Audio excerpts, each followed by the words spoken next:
club legends, do they have a greater responsibility to protect the status quo or to call it out? The reason I ask that is that Manchester United legends, and they are, Nicky Butt and Paul Scholes have continued their row with Lisandro Martinez, with Butt telling the United defender to effing grow up and labelling him sad. He's sad. This all follows Butt joking at the weekend about the height difference between Martinez and Erling Haaland. This was before the game, the Manchester derby, which United won by 2-0. And Nicky Butt suggested that Haaland would pick Martinez up and run with him, to which Scholes suggested he'd score and then throw him in the back of the net. Now, Martinez took that not too well, and said, anyone's got anything to say about me in that kind of sense should come round to my house and say it to my face. Anyway, Butt responded yesterday on The Good, the Bad and the Football podcast. When someone gets so upset about someone in a media or a podcast saying something about them, to come out and start basically saying they can say what they want and doing that after a game and what else, they come to my house and all that, and it's like, bro, grow up. If you're gonna get so emotional about someone saying something about you and come out and react, you shouldn't be at a big football club, because I'm telling you now, he's going to get that for the rest of his career at Man United, because you're going to get your ups, you're going to get your downs. There's no personal issue with us, with Martinez. I just feel it's really sad that someone gets so upset about something like that. Are you surprised, Alex, that Lisandro Martinez has taken the comment personally? I think that's a really interesting question. I didn't blame him for hitting back, to be honest, because I think there's a fine line between constructive criticism and getting personal. And when you're mocking somebody's height, especially someone actually who's done quite well against Erling Haaland in the past, not least in that FA Cup final that United won, I think maybe it does cross a line. And I was speaking to producer Luke before coming in, and he was asking, well, how do you view it? And I do think it's obviously not the job of Manchester United legends to be cheerleaders, and there's been a lot wrong with the club that they've been able to pounce upon. But they do seem to be more critical than legends of other clubs in the same position. I think you have to ask why. In the case of Roy Keane, and we spoke about this on the show on Friday, it seems like he is on a mission to constantly settle old scores. And maybe there's a little bit of that with Nicky Butt as well. When you look at how he left the football club, I think he felt he should have had a chance of becoming director of football and was overlooked for that role. Gary Neville is a brilliant businessman, and I think he is aware enough that anything he says about Manchester United, anything these legends say on their podcast about Manchester United, he's going to get traction, and therefore he's going to get subscribers. And I know that from within the corridors of power at Carrington, the hierarchy are a bit frustrated with the level of criticism. The flip side of that is, as Nicky Butt said there, if you play for a club like Manchester United, one of the most talked about teams in the world, and you're underperforming, you have to be prepared to accept the flack that comes your way. Yeah. I mean, we've had Nicky in this very studio, and he proved to be a cracking guest and was very popular with the audience. Yeah. But it seems to me people like Nicky and Paul Scholes, they didn't say very much when they played.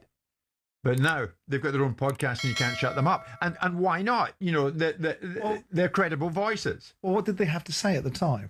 I mean, they weren't going to be criticising the success that they were having, because they were having lots of success. Sure. We are in a situation where United, we've discussed this previously and relentlessly about the scale of Man United and the media opportunities that exist as a result of it. And everything that happens to Man United, good, bad and indifferent, carries a huge amount of media interest and intrigue.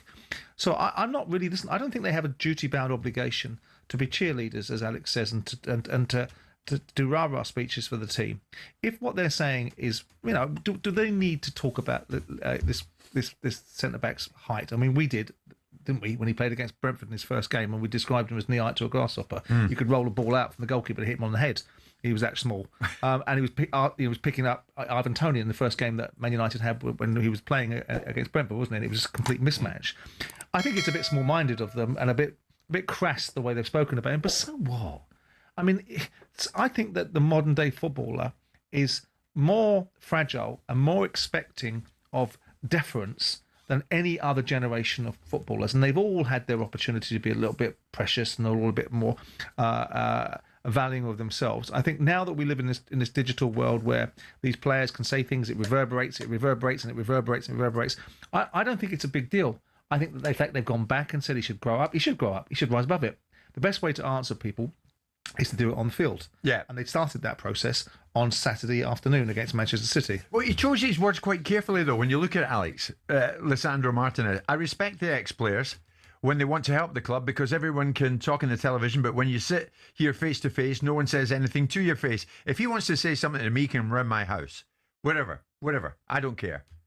I mean, it's not bad, is it? Like, really? Is that what you really think? Well, come and tell me that. Yeah, as I say, I don't mind it. And actually, it's interesting as well when you look at the era that they played in, the likes of Nicky Butt and Gary Neville in particular.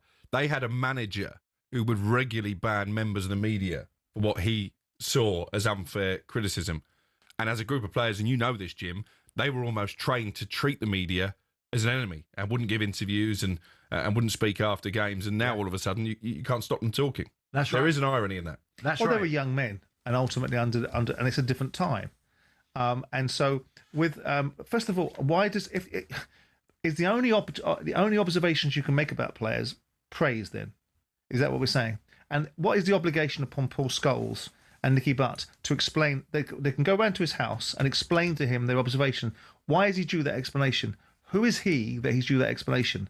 And I'm pretty sure, having spent some time with Nicky Butt, and also previously having spent some time with Paul Scholes, that they don't lack the courage of their convictions. If they had something to say to this kid, to his face, I think they'd pretty much say it. They were talking about it in a media context.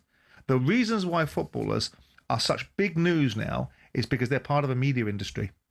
So grow up and get on with the reality of people saying things about you that you don't like, in the same way that people say things about you that you do like, that you don't complain about, and the same way that Brinks-Matt deliver your wages on a weekly basis. I mean, when he said, though, pre-match, when Nicky said pre-match that Haaland would pick Martinez up and run with him, you know, to be quite honest, if you're Martinez, really? And that's exactly what didn't happen at the weekend. Yeah, it was quite and the Scholes opposite. suggesting Haaland will score and then throw him in the back of the who net. looks silly then? No, it didn't happen that way, boys, did it? So who looks silly then? Yeah.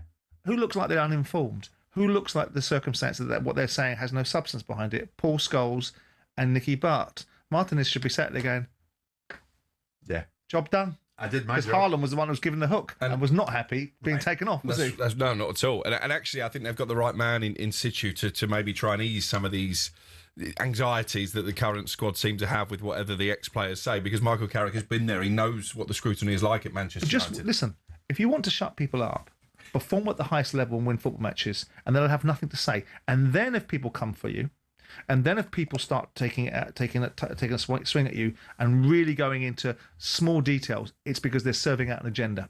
Right now, that agenda is pretty evident. You're being crap. You've let the club down. You've let yourselves down. You've not performed at the level for Manchester United that one would expect. So you're fair game. And the moment you're not fair game, and people still go after you, then by all means climb up on your soapbox and start to say, that's not right, that's not fair, that shouldn't be happening. Yeah. What's your game? I can't imagine our great friend Arsenal Invincible, Martin Keown, though.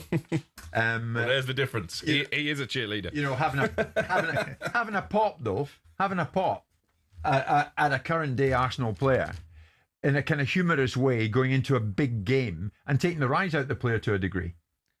Well, I mean, Because that's what the boys did regards Martinez. yeah, they don't feel they have any duty of care. Yeah. Ask yourself why. Is that the culture of Man United that's been... But is that not unusual for a club legend? Well, depends what you define as a club legend's responsibility. Scholes Is it no, I'm not saying he isn't a club legend. I'm saying, Nicky what do is. you think? No, I'm not disputing that they may well be. Right. Whatever the terminology legend means. Does that mean in perpetuity that they can never say anything either irreverent or judgmental or critical? Sure. Maybe it turned out right because it fired them up, did it? Or did it?